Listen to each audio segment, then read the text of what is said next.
اور اب آپ کو بتائیں کہ امیر جماعت اسلامی کراچی حافظ نعیم الرحمان نے میئر کراچی کی تقریب حلف برداری میں شرکت نہ کرنے کا اعلان کر دیا۔ انہوں نے الیکشن میں پی ٹی آئی کے بلدیاتی چیئرمینوں کی غیر حاضری پر جے آئی ٹی بنانے کا مطالبہ کر دیا ہے۔ واضح کیا کہ اپنے حق کے لیے ہر قانونی پلیٹ فارم تک جائیں گے۔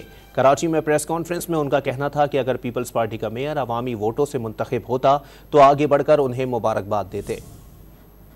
میں مطالبہ کرتا ہوں کورٹ سے بھی، ہم کورٹ میں بھی جائیں گے، مطالبہ کریں گے جے آئی ٹی بنائیں اس پہ، اور اس جے آئی ٹی میں تمام حساس اداروں کو شامل کریں اور پتہ کریں کہ یہ انسان، جیتے جاگتے انسان، عوام کے منتخب لوگ، عوام کے ووٹوں سے منتخب ہو کر میئر کے انتخاب کے اس پورے پروسیس سے غائب کیسے ہوئے، اور ہم ہر آئینی، قانونی، عدالتی اور جمہوری طریقہ اختیار کریں گے۔ ہم وہ لوگ نہیں ہیں ڈاکہ پڑ گیا اور آپ کہیں صاحب معذرت چاہتے ہیں، بس اب آپ فرمائیے کیا کرنا ہے۔